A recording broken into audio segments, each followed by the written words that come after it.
2 years post-divorce, Elena thought she had sealed every door to the past, until she noticed a black SUV idling near her son's kindergarten. The leaves had just begun to bronze. Every step on the sidewalk popped like a whispered warning beneath her flats. Eli skipped ahead, his little moon-patterned backpack bouncing behind him, arms outstretched like rocket wings.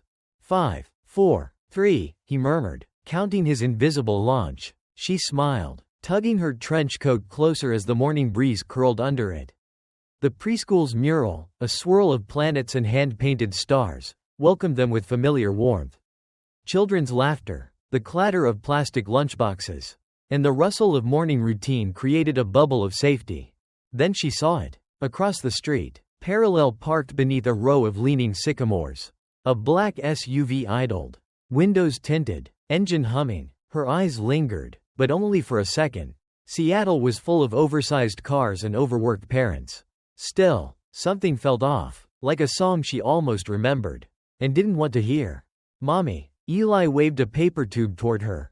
"Telescope. I see Jupiter." Riley appeared at the door, clipboard in hand. Her hair was half pinned, half windblown. As usual. "Morning, Captain Parker." She greeted Eli with a two-finger salute. He beamed. "Reporting for Moon Camp." Elena kissed his cheek. "Go make galaxies." As Riley stepped aside, she touched Elena's arm gently. "Hey, you coming to Family Day this Friday?" Eli's been talking about it nonstop. Elena hesitated. "I'll try. Work's been tight. Bring Jacob. You know the kids love him." "Yeah." She smiled thinly. "They do." Her fingers brushed Eli's shoulder one last time before he vanished into the classroom. Back on the sidewalk, she paused again. The SUV was gone. At home, the scent of cinnamon and glue sticks filled the kitchen. Jacob knelt on the floor beside Eli's project table, surrounded by cardboard fins and crumpled instruction sheets. "Mom, we're almost done with the Parker eye," he said, straightening up, cheeks smudged with silver marker. Elena leaned against the doorway, arms crossed. "Didn't know you were taking over NASA." Jacob grinned, eyes twinkling. "Mission control needed backup." Eli looked up, serious. "We're going to the moon. But only if it's safe. No bad aliens." Jacob tousled his hair. "Deal." She watched them, heart tight. They looked like a picture in a frame she hadn't bought yet. Jacob was dependable, present in the small ways that mattered: Wednesday night dinners, last-minute grocery runs, steady arms during the flu. And yet, some mornings, like this one, the air between them felt full of questions neither dared ask. Later, as she brewed tea, Elena reached for the box she never touched. Her hand hovered. Inside, beneath the foil-sealed bags of chamomile, was a letter, addressed, unsent, unread. Its paper had yellowed at the corners. She closed the lid. She tried not to think of the SUV again. But Derek did. From across the street, shielded behind a rustling newspaper and the dark tint of his windows, Derek Monroe stared at the school mural. The stars on the wall. The scuffed blue planet. His jaw clenched. He didn't know why he came. A half-planned detour. A coincidence. Or a compulsion that had grown claws. When the classroom door opened, he saw her. Elena. Older. Sure. Her hair shorter. Her stride more deliberate. Then the boy. Elena knelt, adjusted his backpack, kissed his cheek. The child's face turned toward the street, and Derek's breath left him. That mouth. Those cheekbones. That forehead. All too familiar. A decade-old photo in his wallet flared to life. Eli laughed and waved to her. His teeth slightly gapped in the front. A tiny star sticker on his collar. Derek couldn't move. Eli called, "Bye, Mommy." Derek freezes. That voice. That smile. That timeline. Derek hadn't planned to stop. But he did. He hadn't planned to look. But he couldn't look away. Even now, hours later, the boy's face haunted him, more real than memory. Sharper than guilt. The door to his penthouse clicked shut behind him, muting the din of the world outside. His steps echoed over polished hardwood floors. The place was pristine, stainless steel, minimalist, lifeless. He tossed his keys on the marble counter. They skittered, bounced, and fell flat. From the floor to ceiling window, the city glinted, cranes, traffic, ambitions lit in LED blues. It didn't feel like home. It never had. It was a trophy case of glass and curated art. But tonight, it felt especially cold. He opened his laptop and, without thought, pulled up an old photo folder. Labeled, Southeast Asia 2016. He scrolled past temples, beaches, and tourist smiles. Then, a grainy image. Elena asleep under a mosquito net. Her hand over her stomach. Half bare in the Saigon heat. He zoomed in on her wrist. The leather bracelet. The one he gave her in Phuket. She wore it for years. Until she didn't. He didn't remember why he kept that photo. A new window. A browser search. Bright Horizons Preschool Seattle. He clicked through faculty bios. Parent newsletters. Upcoming events. No name stood out, but he found the class list. Buried in a downloadable PDF. Room C, Little Astronauts. Eli Parker. He stared at it. Eli. Elena Parker. He opened another tab. Washington State Public Records. It took a few attempts. Some redirections. A bypass through an old friend's login. But eventually, he reached a form. Birth registry. Eli Parker. Born November 25, 2018. Mother. Elena Rose Parker. Father. Information not listed. His breath caught. No father listed. He leaned back, mouth dry. His memory clashed with doubt. It wasn't possible, was it? He thought back to that fall. The blurred months of travel. His mother's relentless voice in his ear.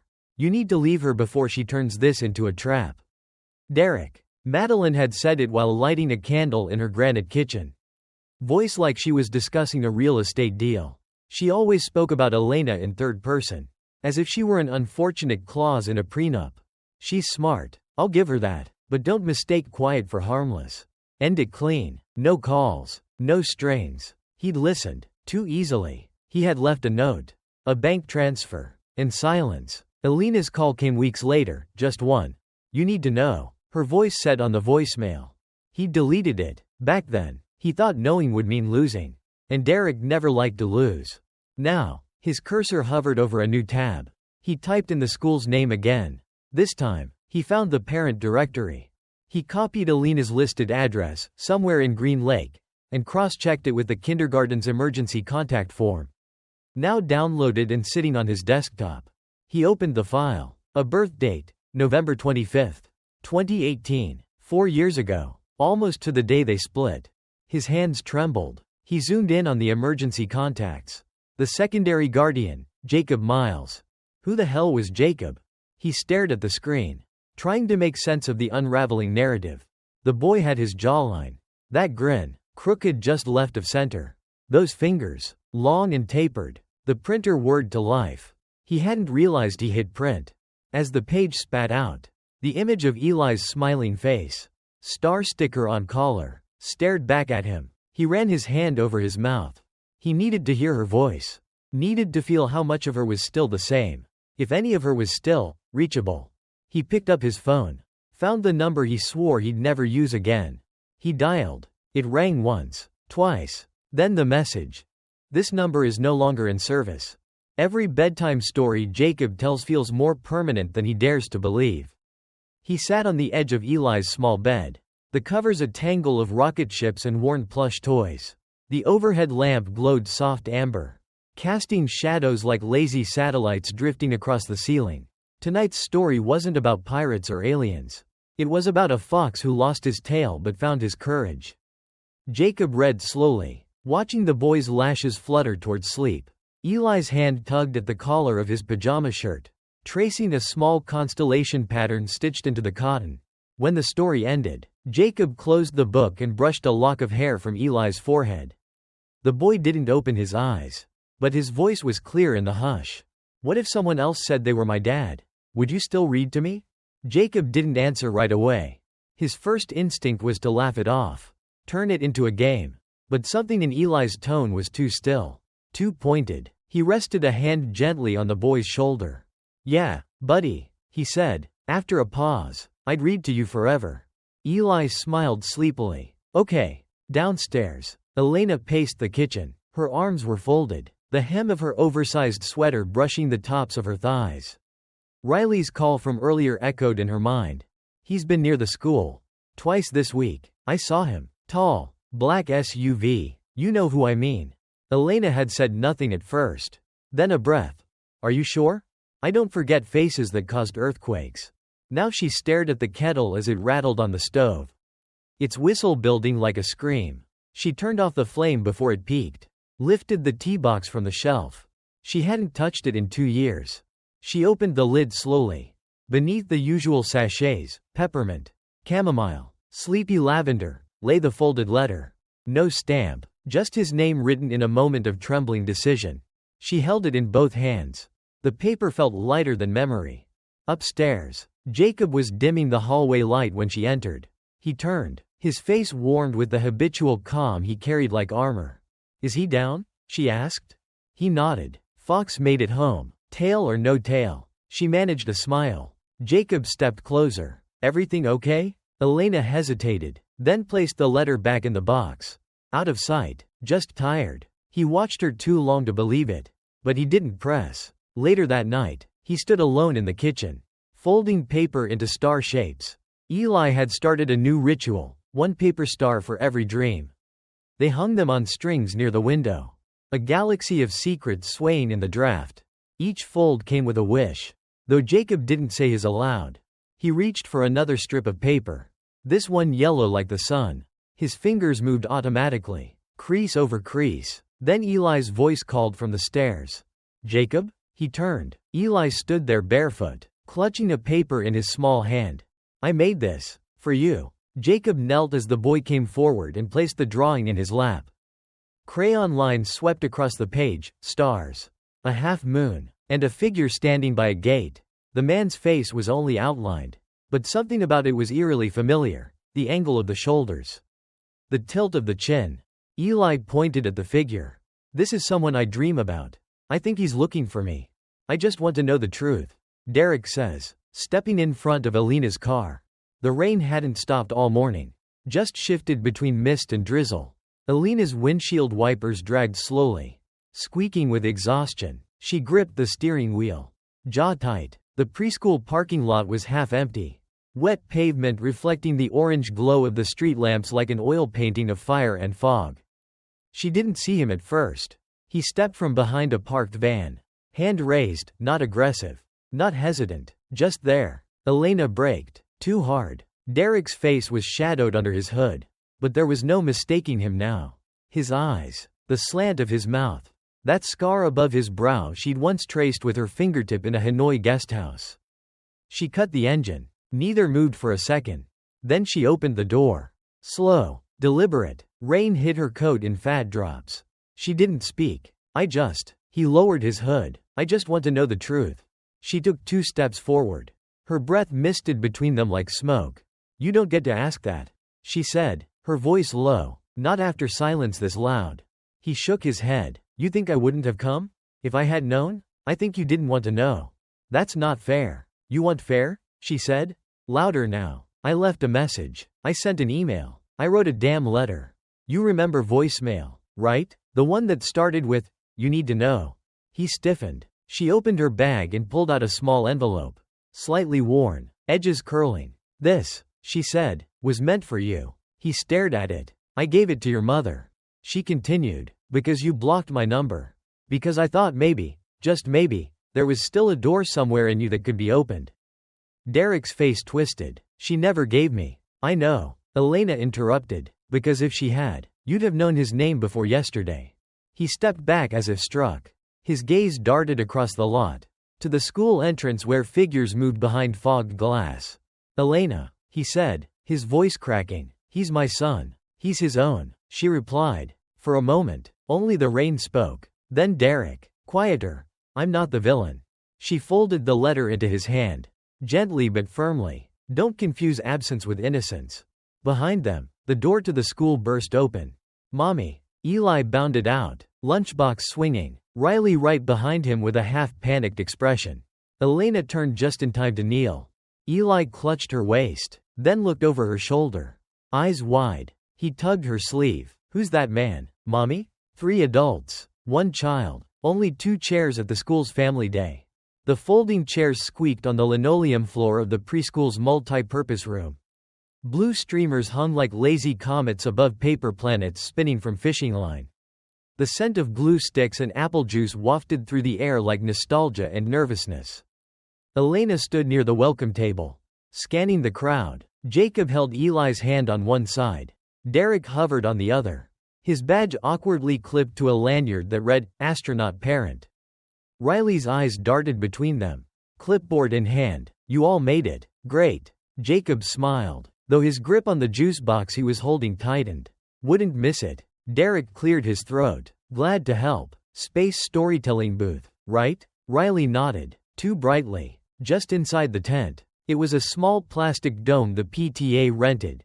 A kid-sized planetarium with glow-in-the-dark constellations plastered across its ceiling. Derek crouched inside, launching into a dramatic retelling of the Big Bang with a voice like he was auditioning for an audiobook. The kids were rapt. Eli sat cross-legged, eyes gleaming. Jacob stood at the edge, behind a row of miniature chairs. He smiled when Eli laughed. But the sound hit differently today, like a note slightly out of tune. Later, during the craft segment, Eli tugged both men by the wrist. Photo time. They followed him to the corner where a backdrop of stars and glitter framed a stool. Only two could sit. I want both of you, Eli said, looking between them. Jacob stepped forward instinctively, then hesitated. Derek was already kneeling, arms open. Come here, star boy. Elena snapped the photo. 3 smiles, only one fully sincere. Jacob lingered in the background, rubbing the back of his neck. Later still, at the art table, Eli scribbled furiously with a purple crayon. My universe. The sheet was labeled. When he held it up, the room went still for Jacob. A large planet in the center. 2 moons, one silver, one blue, orbiting tightly.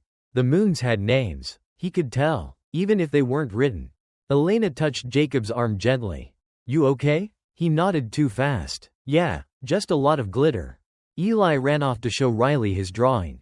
Derek trailing behind. Jacob remained, brushing star-shaped sequins from his jeans. He didn't know how to say it. This feeling of being a guest in a life he helped build.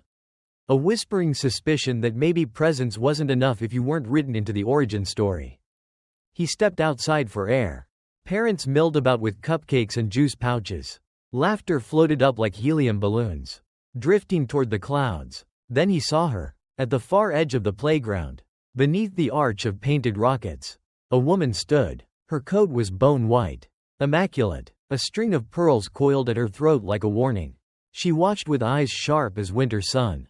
Madeline Monroe appeared at the edge of the playground, watching silently. I never needed you to come back for me, Elena said, handing him the sealed letter. Just for him. The cafe hadn't changed much in 10 years. Same chipped tile floors, same mismatched mugs stacked on the counter like relics of forgotten baristas. The air smelled of burnt espresso and aging wood, nostalgic, but also tired. Elena sat across from Derek in a window booth they used to claim like it was theirs. Back then, they debated Nietzsche, traced their fingers through condensation on the glass, planned trips they never took. Now, silence pressed between them like fogged breath. Derek turned the envelope over in his hands. Her handwriting, neat, slanted, still had the strange power to make his chest ache. You really gave this to my mother? He asked. Not accusing, just bewildered. She looked me in the eye when she took it. Elena replied. I watched her put it in her coat. He lowered his gaze. I left you voicemails, she added. 3, maybe 4. One of them started with, you need to know. You deleted them all. I thought it was about us. It wasn't. She reached into her bag again, placed 2 worn documents on the table. Hospital discharge papers. The field beside, father's name, left blank. I kept hoping you'd call first. That you'd feel it. Derek said nothing. The silence was no longer defense, it was collapse. He tore open the envelope with shaking fingers. The letter was 2 pages. Handwritten in ink that had bled slightly at the corners. It smelled faintly of chamomile. He read. Her words were soft and terrified. She'd written them from the hospital, the night Eli was born. She described the way his eyes searched the world like it owed him an answer. The way he curled his fingers instinctively around hers. She'd asked for nothing, not even a reply, only that Derek know he existed.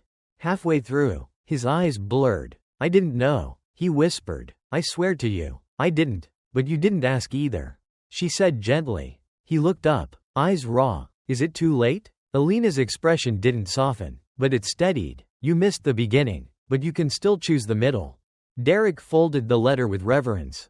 For the first time, he didn't look like a man trying to reclaim something lost, just someone trying to carry what was still left. A message buzzed on Alina's phone. Riley. Saw him again near the library yesterday. You okay? She didn't respond. Not yet. Back home, Jacob stood at the preschool gate. He watched Eli come running, the boy's backpack bouncing and his shoes untied. Hey, Rocket Man, Jacob called, crouching down. Eli grinned, hugging his knees. Guess what? What? I think the Dream Man is real. Jacob watched Derek tell stories about Saturn's rings. And he realized, he wasn't the only one who stayed anymore. Inside the inflatable planetarium dome, the preschoolers sat cross-legged in a crescent. Their faces turned skyward as fake stars blinked above. The room smelled of glue, juice boxes, and the warm plastic of enthusiasm. Derek stood in the center of the circle, a flashlight in hand and passion in his voice. They say Saturn's rings are made of ice and rock. But maybe, just maybe, it's where dreams go when they outgrow the Earth. The children gasped in unison. Even Riley, sitting at the edge with her coffee thermos, arched an eyebrow in reluctant amusement. Eli leaned forward, his chin cupped in both palms. You talk like the man from my dream, he said softly. Derek blinked. Yeah? Eli nodded. Only he was wearing this. He pointed to Derek's wrist. Derek smiled, slipping off the braided bracelet. I used to wear this when I was your mom's age. Maybe dreams run in the family. He tied it loosely around Eli's wrist. There, now you're part Saturn, part star. From near the dome flap, Jacob watched all of it. He didn't move, didn't interrupt. The scene was not his to disturb. He had helped Eli memorize the planets, had picked him up when he skinned his knees, sung lullabies when the fever spiked. But this was something different, like watching a reflection form where a mirror had once been cracked. Jacob stepped outside. The autumn air was sharp, full of wet leaves and late sunlight. He walked to the fence and stared at the playground where the chalk lines from hopscotch were beginning to fade. He didn't feel angry, just less. Later that evening, Elena found him on the back porch, nursing a cup of tea gone cold. You left early, she said. He nodded. She sat beside him without touching. The silence between them had matured, it no longer demanded to be filled. He's not replacing me, Jacob said eventually, but he's not invisible anymore. Elena said nothing, but her eyes softened with the weight of understanding. You knew this would happen. He added. I hoped it wouldn't be like this. She said. But yes, I knew. They sat like that for a while. Two adults with no labels. No finalities. Only truths that refused to stay buried. The next morning, Eli's notebook was open on the dining table. It was filled with stars and spirals, each more chaotic than the last. But in the corner, there was a drawing, crayon and pencil. Bright and sure. A tall man with messy hair. A bracelet on one wrist. And a big smile. Above his head, Eli had drawn a golden star.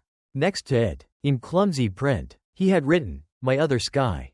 Madeline dropped the envelope on Alina's porch. You can't hide him forever.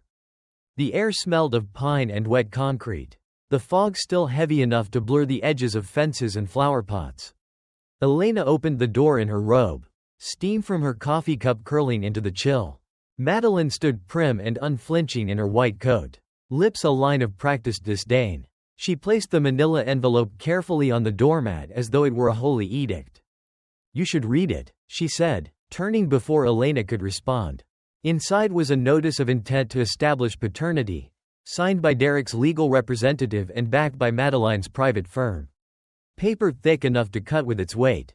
Elena didn't flinch. She read the entire thing at the kitchen table, unmoved even when Eli's laughter drifted from upstairs. That afternoon, the fog lifted and was replaced by a sterile breeze that followed her downtown. The lawyer's office had glass walls, leather chairs, and an air of transactional calm. Derek sat at the conference table already, the envelope untouched before him. His shoulders were squared, but not defensive, just bracing. I didn't know she was going to do that, he said, but I don't disagree with her. I do, Elena replied, not with the rights, with the intrusion. He exhaled. I asked once, to be on the certificate. I meant it, but not like this. Then let's do it right. She laid out her terms. He could sign the affidavit and be listed legally. But there would be a clause: if he disappeared again, if he failed to show up, failed to take responsibility, his custody would be revoked. No halfway parenting, no ghost fatherhood. Derek read the clause twice. Fair, he said. Necessary, she corrected. He signed. Later, Elena stopped by Riley's classroom to pick up a folder Eli had forgotten. The sun poured through the blinds in golden lines, slicing across the floor like pages yet to be turned. Riley handed her the folder, hesitated, then opened a small drawer behind her desk. I didn't mean to keep this. I just forgot it existed, she said. She handed over a photo, grainy, time-stamped. Riley must have snapped it while visiting a college friend years ago, unaware of the moment she'd caught.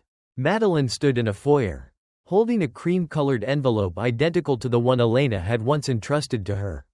The seal was broken, the paper torn, her expression unreadable. I found this in an old phone backup, Riley added. Elena stared at the photo, her fingers curling around its edges as if it might tear all over again. Riley finds a photo from 4 years ago, Madeline tearing up a letter in her foyer. Elena didn't keep your son from you. I did, Madeline confesses, cornered at last. The mediation room was quiet but tense, lawyers seated, pens poised, the air too sterile for the kind of truth about to be spilled. A water pitcher sweated on the side table, condensation pooling slowly like the minutes ticking down. Elena sat with her hands folded, eyes fixed on Madeline. She said nothing, not yet, not until Madeline cracked herself open. Across the table, Derek looked more composed than expected, until you noticed the white knuckles under the surface. He didn't speak either. He didn't have to. Riley sat to the side, her presence officially noted as support and testimony. She held a copy of the photograph, Madeline, 4 years ago, tearing the cream-colored envelope in her foyer. The timestamp was clear, the shadows damning. Madeline dabbed at her lip with a tissue. Though there was no smear. No smear to fix, just habit. I thought she was manipulating you, she said at last, voice flat. You had your whole future ahead. I wasn't going to let her pin you down with my son? Derek cut in. I didn't know then. You knew enough to destroy a letter you never opened. Elena finally spoke. You never gave him a choice. I gave him protection. Madeline snapped. From chaos. From some girl with a baby and no plan. You gave him silence. Riley interjected, firm, and you lied to both of us. For a moment, no one moved. Derek stood slowly, pushing back the chair with a scrape. His voice was calm but final. You didn't protect me. You erased me. He turned to the lawyer next to him. Make it official. Madeline Monroe has no legal standing in Eli Parker's life. No visitation. No say. Not now. Not ever. The lawyer nodded, scribbling. Madeline's hands clenched in her lap. Across the room, Jacob had been silent the entire time, steady, patient, but now he rose, nodding politely to the mediator, and walked out through the side door. Elena followed moments later. Outside, the hallway was empty, the air still thick with what had just happened. Jacob leaned against the wall, eyes low, voice softer than she'd ever heard it. Do you still need me here? For Eli's 5th birthday. 2 men stand side by side, neither holding a title, both holding his hands. The backyard glowed in soft gold and crayon-colored string lights. Paper stars dangled from tree branches, twisting lazily in the late November breeze. A small crowd of parents, kids, and neighbors mingled beneath the canopy of laughter and lanterns. In the center of it all, Eli beamed. His cheeks were pink from cake and the cold, and his arms swung between the 2 men flanking him. Derek on the left, Jacob on the right. Both wore matching, Galactic Guardian, party hats. Neither had asked for one. Eli insisted. Elena moved through the crowd like gravity itself, quiet, anchoring, content, picture time. Riley called from behind the camera, already snapping. Eli held up 2 drawings, each scribbled in wild colors. Glitter glue drying at the edges. This one's for you, he said, handing the first to Jacob. Jacob took it gently. It read, Superdad number 1, with a son wearing glasses and handing out pancakes. Then Eli gave the second to Derek. And this one's for you. Superdad number 2, a night sky filled with stars. And a rocket ship shaped suspiciously like Derek's old car. Derek chuckled. That's definitely my old Corolla. Spaceship Corolla, Eli corrected. Later, As the sun dipped, Derek stood near the patio, reading aloud from a birthday card. His voice carried easily, warm with wonder. To Eli, who loves bigger than the sky and faster than rockets. May all your galaxies stay close. Everyone clapped. Jacob was already kneeling beside a telescope, adjusting the viewfinder. Okay, star pilot, he said to Eli. Let's see who finds Saturn first. Elena handed Eli a small wooden box. What's this? He asked. Letters, she said. One from me, one from each of your dads. For when you're older, when you want to remember how much you were always loved. Eli hugged the box to his chest. Can I keep it next to my bed? Of course. As the cake came out, chocolate with 5 tiny planets orbiting a candle in the middle, everyone gathered in a circle. Make a wish, birthday boy, someone called. Eli closed his eyes. I wish the skies never fight again. Then he blew. The candle flickered, sputtered, then gave in. Jacob lit one of the paper lanterns. Derek helped Eli write on it, his hand guiding the boy's letters. Keep all who love me near. They let it go together. It rose, bobbing above the tree line, drifting toward a night sky lit by both stars and the fading sun. 2 skies, 1 boy, and a love that no longer needed permission to exist. What began as a silence stretched over years ended with a boy holding 2 hands under the same sky. The past had tried to erase what love might have grown, but truth, when faced head-on, found its way back through letters, lanterns, and unspoken forgiveness, like the final chord of a long-forgotten melody. Justice may arrive late, but it resonates powerfully once it's heard. No wall of lies can stand forever against the tide of truth. Sometimes, the bravest thing we can do is simply show up, and refuse to disappear.